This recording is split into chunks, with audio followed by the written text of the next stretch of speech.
Happy hump day, everybody.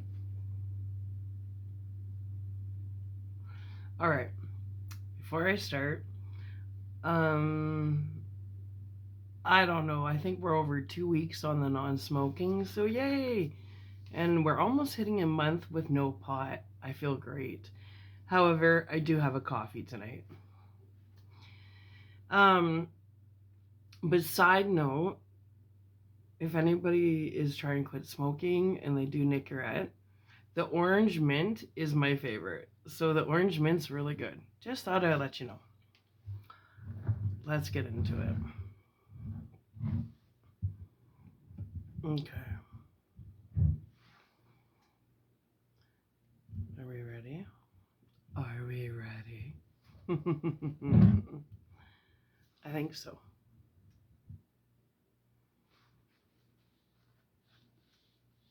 Get out of there. Okay. Let's do some coffee.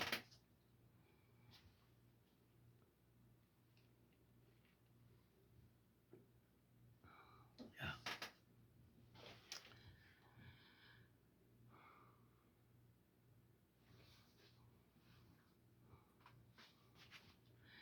Jonathan Harker's journal. 1st of October, 5 a.m. I went with the party to the search with an easy mind, for I think I never saw Mina so absolutely strong and well. I am so glad that she consented to hold back and let us men do the work.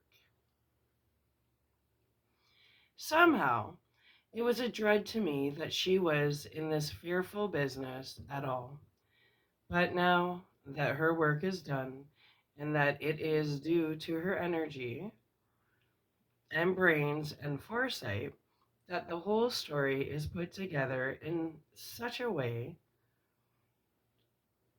that every point tells, she may well feel that her part is finished and that she can henceforth leave the rest to us. We were, I think, all a little upset by the scene with Mr. Renfield. When we came away from his room, we were silent till we got back to the study. Then Mr. Morris said to Dr. Seward, "Say, Jack, if that man wasn't attempting a bluff, he is about the sanest lunatic I ever saw." I'm not sure, but I believe that he had some serious purpose, and if he had, it was pretty rough on him not to get a chance. Lord Godalming and I were silent, but Dr. Van Helsing added, "Friend John, you know more of lunatics than I do, and I'm glad of it, for I fear that if it had been to me to decide, I would before that last hysterical outburst have given him free. But we live and learn, and in our present task we must take no chance. As my friend Quincy would say, all is best as they are." Dr. Seward seemed to answer them both in a dreamy kind of way. "I don't know, but that I agree with you. If that man had been an ordinary lunatic, I would have taken my chance of trusting him. But he seems so mixed up with the Count in an indexy kind of way that I am afraid of doing anything wrong by helping his fads. I can't forget how he prayed with almost equal fervor for a cat, and then tried to tear my throat out with his teeth. Besides, he called the Count Lord and Master, and he may want to get out to help him in some diabolical way. That horrid thing has the wolves and the rats and his own kind to help him, so I suppose he isn't above trying to use a respectable lunatic. He certainly did seem earnest, though. I only hope we have done what is best. These things, in conjunction with the work we have in hand, help to unnerve a man. The professor stepped over and, laying a hand on his shoulder, said in his grave, kindly way, "Friend John, have no fear. We are trying to do our duty in a very sad and terrible case. We can only do as we deem best. What else have we to hope for, except the pity of the good God?" Lord Godalming had slipped away for a few moments, but he now returned. He held up a little silver whistle as he remarked, "That old place may be full of rats, and if so, I've got an antidote on call." Having passed the wall, we took our way to the house, taking care to keep in the shadows of the trees on the lawn when the moonlight shone out. When we got to the porch, the professor opened his bag and took out a lot of things, which he laid on the step, sorting them into four little groups, evidently one for each. Then he spoke. "My friends, we are going into a terrible danger, and we need arms of many kinds. Our enemy is not merely spiritual. Remember that he has the strength of 20 men, and that, though our necks or our windpipes are of the common kind, and therefore breakable or crushable, he is not amenable to mere strength.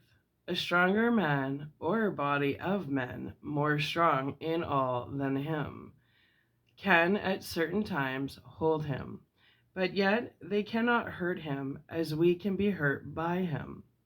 We must, therefore, guard ourselves from his touch. Keep this near your heart." As he spoke, he lifted a little silver crucifix and held it out to me. I, being nearest to him, "Put these flowers around your neck." Here he handed to me a wreath of withered garlic blossoms. For our enemies more mundane, this revolver and this knife, and for aid in all, these so small electric lamps which you can fasten to your breasts, and for all, and above all at the last, this which we must not desecrate needless. This was a portion of sacred wafer which he put in an envelope and handed to me. Each of the others was similarly equipped. "Now," he said, "Friend John, where are the skeleton keys? If so that we can open the door, we need not break house by the window, as before at Miss Lucy's." Dr. Seward tried one or two skeleton keys, his mechanical dexterity as a surgeon standing him in good stead. Presently he got one to suit. After a little playback and forward, the bolt yielded, and with a rusty clang shot back. We pressed on the door, the rusty hinges creaked, and it slowly opened. It was startlingly that like the image conveyed to me in Dr. Seward's diary of the opening of Miss Westerna's tomb. I fancy that the same idea seemed to strike the others, for with one accord they shrank back. The professor was the first to move forward and stepped into the open door. "Emmanuus tuus domain," he said, crossing himself as he passed over the threshold. We closed the door behind us, lest, when we should have lit our lamps, we might possibly attract attention from the road. The professor carefully tried the lock in case we might not be able to open it from within should we be in a hurry to make our exit. Then we all lit our lamps and proceeded on our search. The light from the tiny lamps fell in all sorts of odd forms, as the rays crossed each other, or the occupancy of our bodies threw great shadows. I could not for my life get away from the feeling that there was someone else amongst us. I suppose it was the recollection so powerfully brought home to me by the grim surroundings of that terrible experience in Transylvania.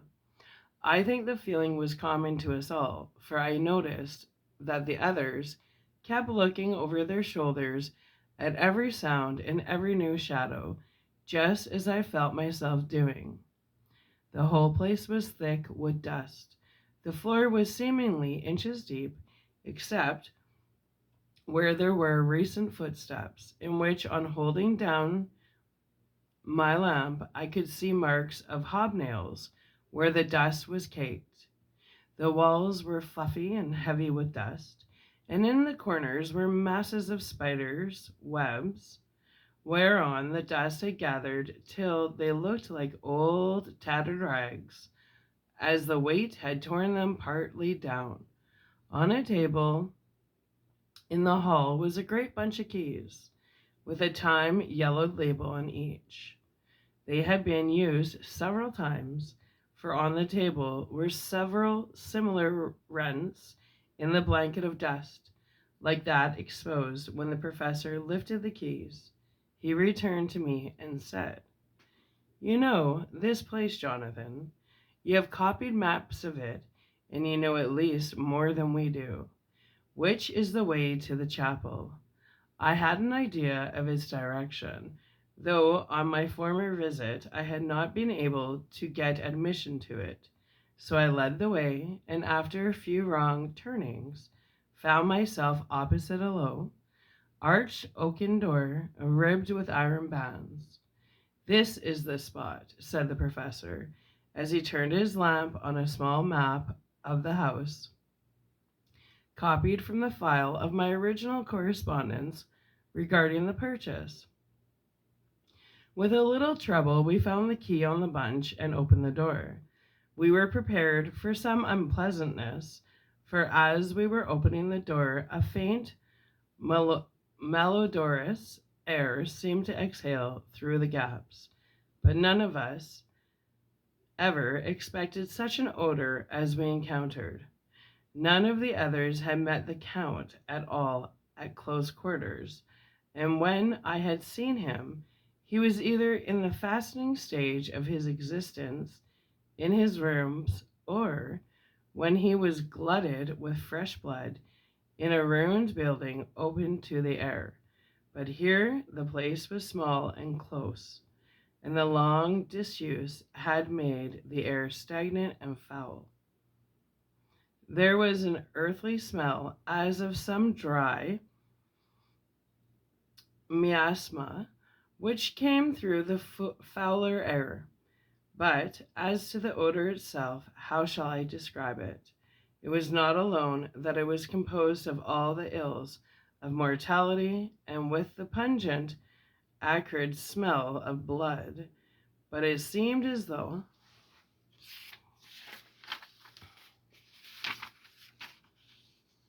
corruption had become itself corrupt. Faugh! It sickens me to think of it. Every breath exhaled by the monster seemed to have clung to the place and intensified in its loathsomeness.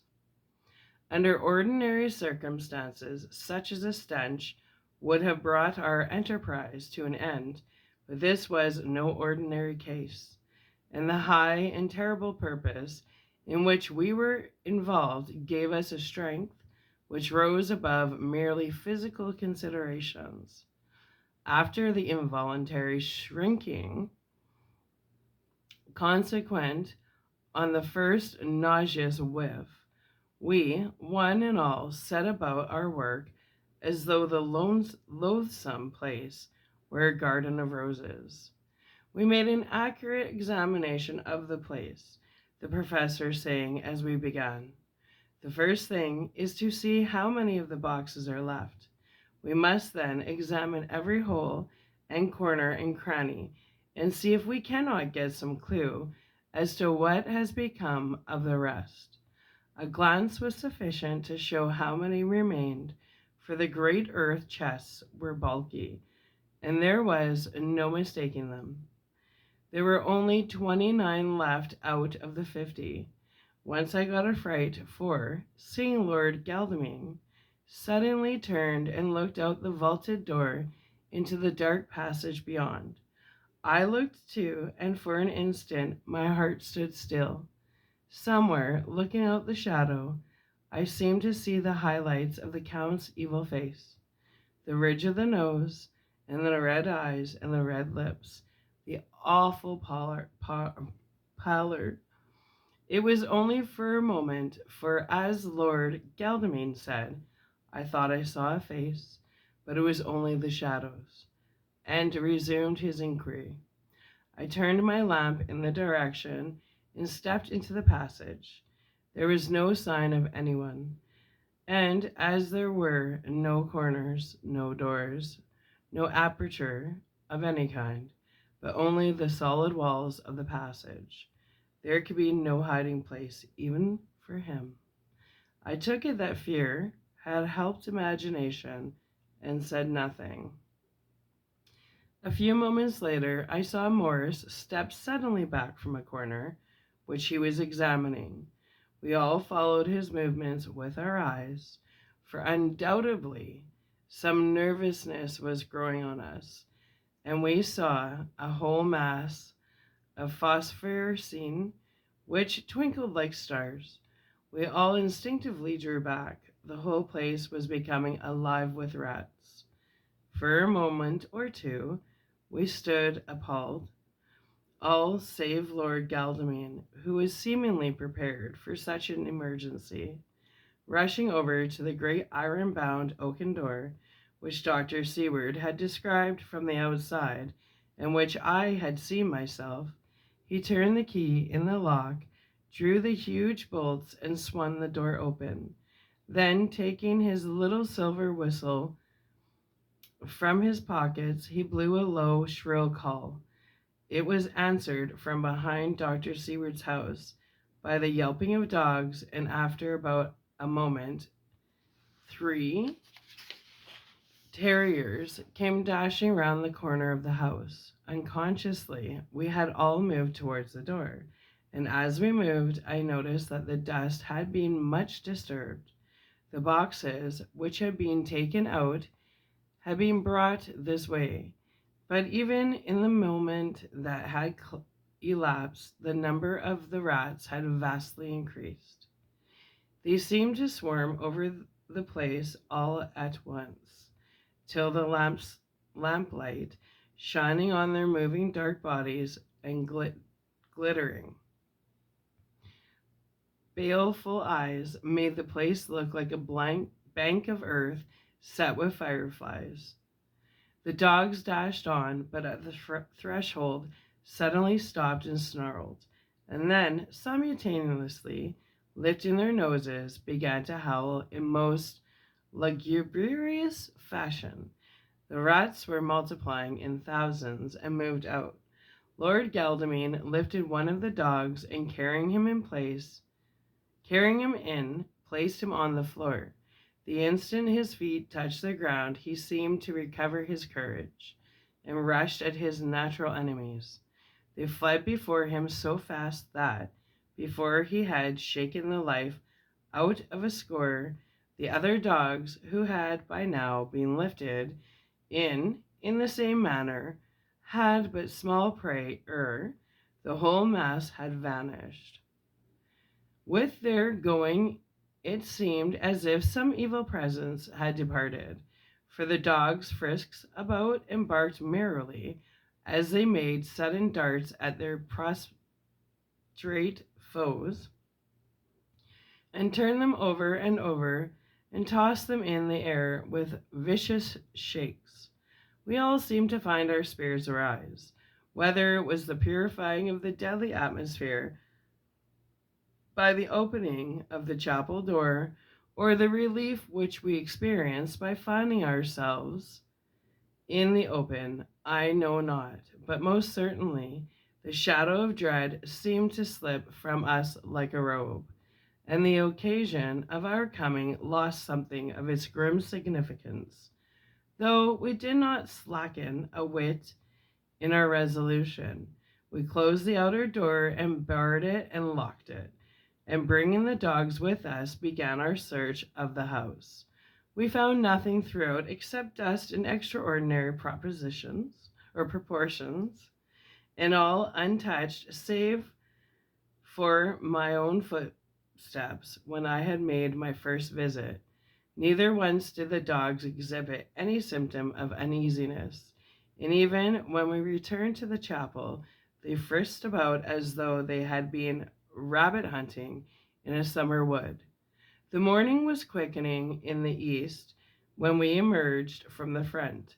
Dr. Van Helsing had taken the key of the hall door from the bunch and locked the door in orthodox fashion, putting the key into his pocket when he had done. So far, he said, our night has been eminently successful. No harm has come to us since I feared might be, and yet we have ascertained how many boxes are missing. More than all, do I rejoice that this, our first,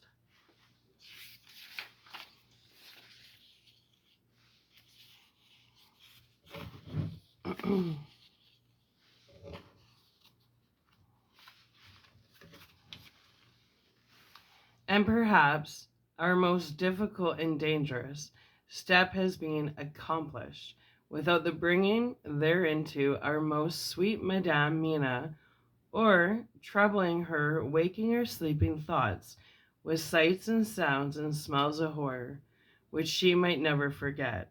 One lesson, too, we have learned, if it be allowed to argue a particularity, that the brute beasts which are to the Count's command are yet themselves not amenable to his spiritual power.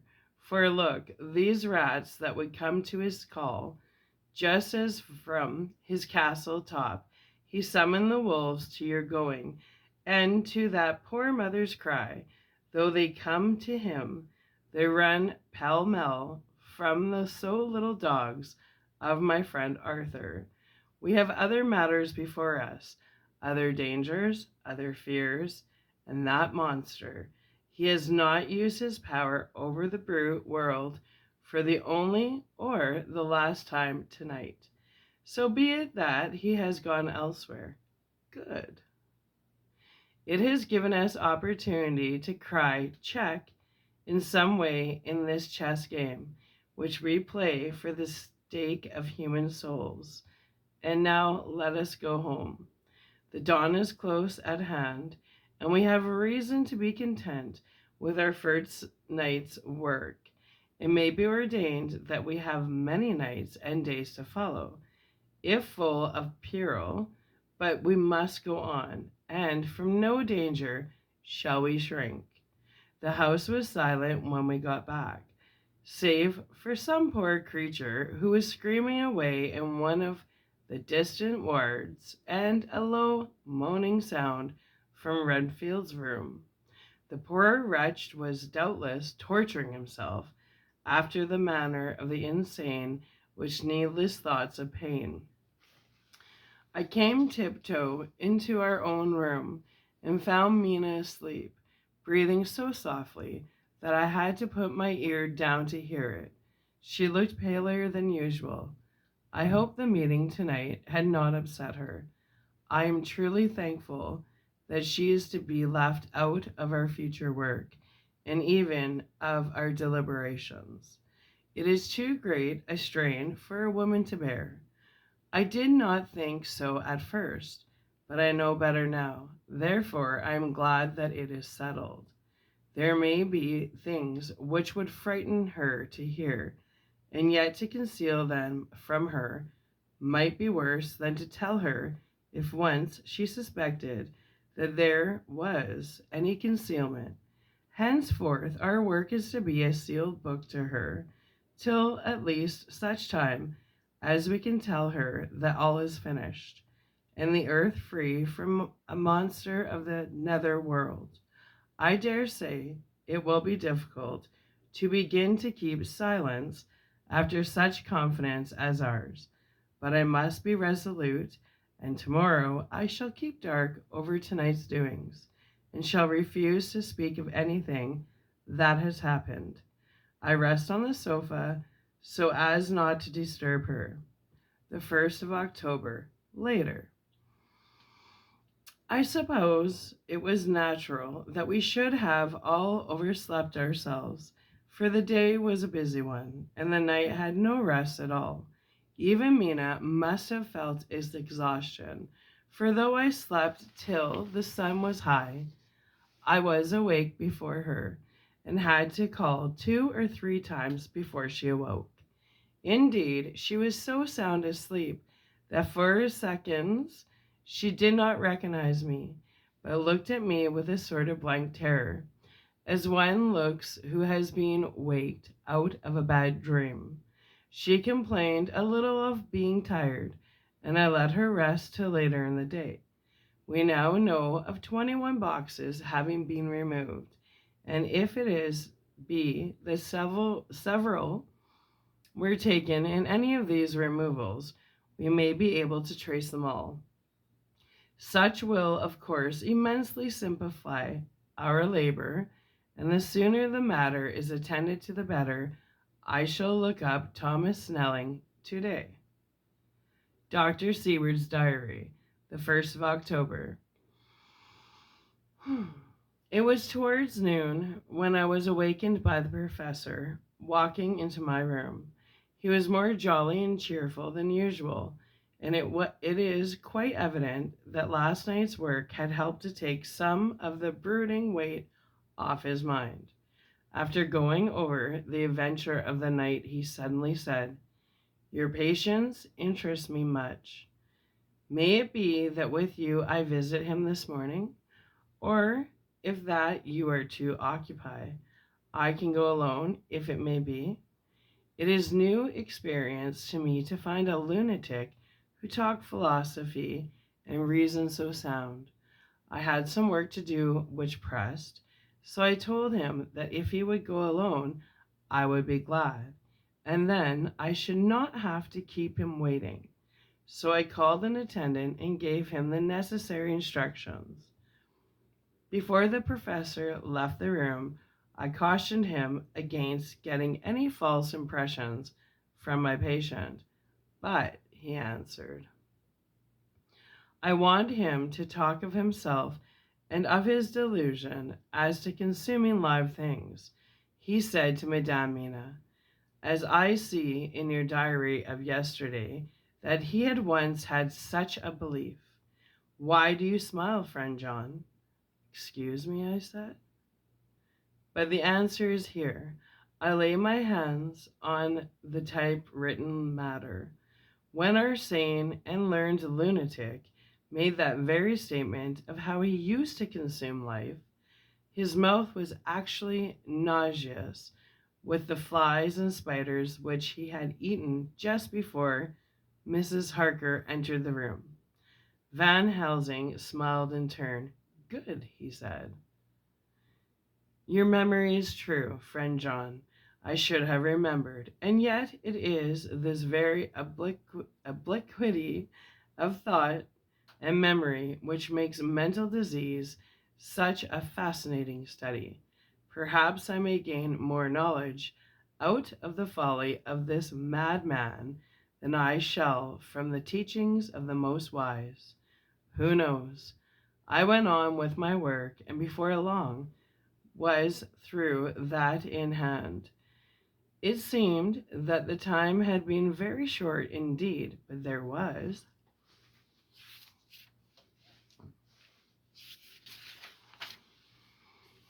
Van Helsing back in the study. Do I interrupt? He asked politely as he stood at the door. No, not at all. I answered, come in. My work is finished and I am free. I can go with you now if you like. It is needless. I have seen him. Well, I fear that he does not appraise me at much. Our interview was short. When I entered the room, he was sitting on a stool in the center, with his elbows on his knees, and his face was the picture of sullen discontent. I spoke to him as cheerfully as I could, and with such a measure of respect as I could assume. He made no reply whatever. "Do you know me?" I asked. His answer was not reassuring. "I know you well enough. You are that old fool Van Helsing. I wish you would take yourself and your idiotic brains theories somewhere else. Damn all thick-headed Dutchmen." Not a word more would he say, but sat in his implacable sulness, as indifferent to me as though I had not been in the room at all. Thus departed, for this time, my chance of much learning from this is so clever lunatic.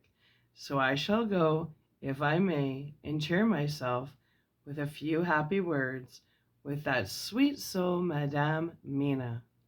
Friend John, it does rejoice me unspeakable that she is no more to be pained, no more to be worried with our terrible things.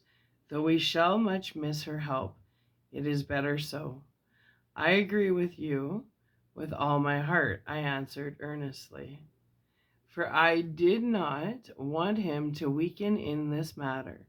Mrs. Harker is better out of it. Things are quite bad enough for us, all men of the world, and who have been in many tight places in our time, but it is no place for a woman, and if she had remained in touch with the affair, I would in time infallibly have wrecked her. So Van Helsing had gone to confer with Mrs. Harker and Harker. Quincy and Art are both out following up the clues as to the earth boxes. I shall finish my room of work, and we shall meet tonight. Mina Harker's Journal. 1st of October. It is strange to me to be kept in the dark as I am today, after Jonathan's full confidence for so many years, to see him manifestly avoid certain matters, and those the most vital of all. This morning I slept late after the fatigues of yesterday, and though Jonathan was late too, he was the earlier. He spoke to me before he went out, never more sweetly or tenderly, but he never mentioned a word of what had happened in the visit to the Count's house, and yet he must have known how terribly anxious I was. Poor dear fellow, I suppose it must have distressed him even more than it did me. They all agreed that it was the best that I should not be drawn further into this awful work, as I acquiesced. But to think that he keeps anything from me, and now I am crying like a silly fool, when I know it comes from my husband's great love and from the good wishes of those other strong men. That has done me good. Well, some day Jonathan will tell me all, and lest it should ever be that he should think for a moment that I keep anything from him, I shall keep my journal as usual. Then, if he has doubted of my trust, I shall show it to him, with every thought of my heart put down for his dear eyes to read. I feel strangely sad and low-spirited today. I suppose it is the reaction from the terrible excitement. Last night I went to bed when the men had gone, simply because they told me to. I didn't feel sleepy, and I did feel full of devouring anxieties. I kept thinking over everything that has been ever since Jonathan came to see me in London, and it all seems like a horrible tragedy, with fate pressing on relentlessly to some destined end. Everything that one does seems, no matter how right it may be, to bring on the very thing which is most to be deplored. If I hadn't gone to Whitby, perhaps poor dear Lucy would be with us now. She hadn't taken to visiting the churchyard till I came, and if she hadn't come there in the daytime with me, she wouldn't have walked there in her sleep. And if she hadn't gone there at night and asleep, that monster couldn't have destroyed her as he did. Oh, why did I ever go to Whitby? There now, crying again. I wonder what has come being crying twice in one morning. I, who never cried on my own account, and whom he has never caused to shed a tear. The dear fellow would fret his heart out. I shall put a bold face on, and if I do feel weepy, he shall never see it. I suppose it is one of the lessons that we poor women have to learn. I can't quite remember how I fell asleep that night. I remember hearing the sudden barking of the dogs and a lot of queer sounds, like praying on a very tumultuous scale, from Renfield's room, which is somewhere under this. And then there was silence over everything, silence so profound that it startled me, and I got up and looked out the window. All was dark and silent, the black shadows thrown by the moonlight seeming full of a silent mystery of their own. Not a thing seemed to be stirring, but all to be grim and fixed as death or fate, so that a thin streak of white mist that crept with almost imperceptible slowness across the grass towards the house seemed to have a sentience and a vitality of its own. I think that the digression of my thoughts must have done me good, for when I got back to bed, I found a lethargy creeping over me. I lay a while. He could not quite sleep, so I got out and looked out of the window again. The mist was spreading and was now close up to the house, so that I could see it lying thick against the wall, as though it were stealing up the windows. The poor man was more loud than ever, and though I could not distinguish a word he said, I could in some way recognize in his tones some passionate entreaty on his part. Then there was the sound of a struggle, and I knew that the attendants were dealing with him. I was so frightened that I crept into bed and pulled the clothes over my head, putting my fingers in my ears. I was not then a bit sleepy, at least so I thought, but I must have fallen asleep, for except dreams, I do not remember anything until the morning, when Jonathan woke me. I think that it took me an effort and a little time to realize where I was, and that it was Jonathan who was bending over me. My dream was very peculiar and almost typical of the way that waking thoughts become merged in or continued in dreams. I thought that I was asleep and waiting for Jonathan to come back. I was very anxious about him, and I was powerless to act. My feet and my hands and my brain were weighted, so that nothing could proceed at the usual pace, and so I slept uneasily and thought. Then it began to dawn upon me that the air was heavy and dank and cold. I put back the clothes from my face and found to my surprise that all was dim around me. The glass lit which the glass light which I had left lit for Jonathan, but turned down, came only like a tiny red spark through the fog, which had evidently grown thicker and poured into the room. Then it occurred to me that I had shut the window before I had come to bed. I would have got out to make some certain on that point, but some latent lethargy seemed to chain my limbs and even my will. I lay still and endured. That was all. I closed my eyes, but could still see through my eyelids. It, it is wonderful that tricks our dreams play us, and how conveniently we imagine. The mist grew thicker and thicker, and I could see now how it came in, for I could see it like smoke, or with the white energy of boiling water, pouring in not through the window, but through the joinings of the door.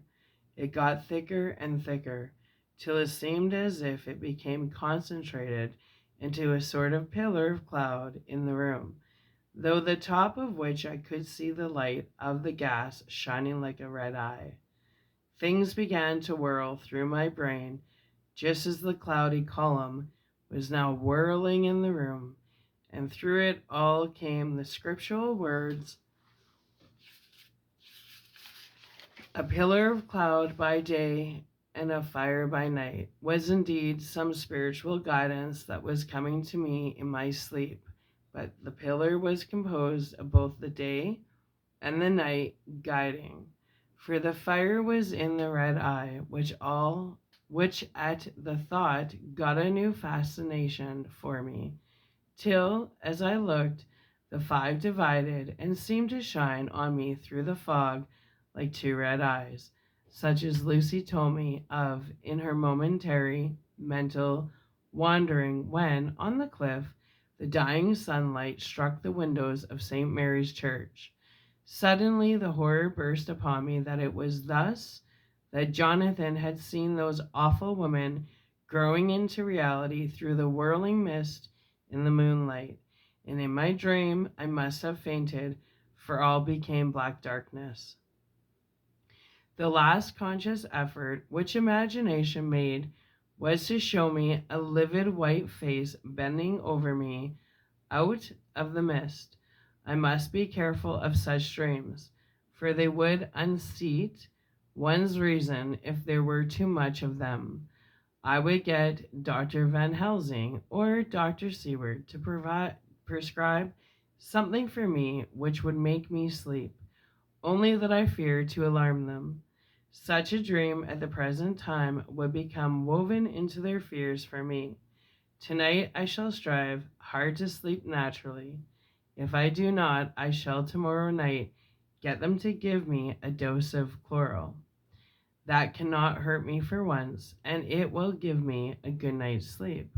Last night tired me more than if I had not slept at all. The 2nd of October, 10 p.m. Last night I slept, but did not dream. I must have slept soundly, for I was not waked by Jonathan coming to bed. But the sleep has not freshened me, for today I feel terribly weak and spiritless. I spent all yesterday trying to read or lying down dozing. In the afternoon, Mr. Renfield asked if he might see me. Poor man, he was very gentle, and when I came away, he kissed my hand and bade God bless me. Some way it affected me much. I am crying when I think of him. This is a new weakness of which I must be careful. Jonathan would be miserable if he knew I had been crying. He and the others were out until dinner time, and they all came in tired. I did what I could to brighten them up, and I suppose the that the effort did me good, for I forgot how tired I was. After dinner they sent me to bed, and all went off to smoke together, as they said, but I knew that they wanted to tell each other of what had occurred to each during the day. I could see from Jonathan's manner that he had something important to communicate. I was not so sleepy as I should have been. So before they went, I asked Dr. Seward to give me a little opiate of some kind, as I had not slept well the night before. He very kindly made me up a sleeping draught, which he gave to me, telling me that it would do me no harm, as it was very mild. I had taken it, and am waiting for sleep, which still keeps aloof. I hope I have not done wrong, for as sleep begins to flirt with me, a new fear comes, that I may have been foolish in thus depriving myself of the power of waking. I might want it. Here comes sleep. Good night. Good night.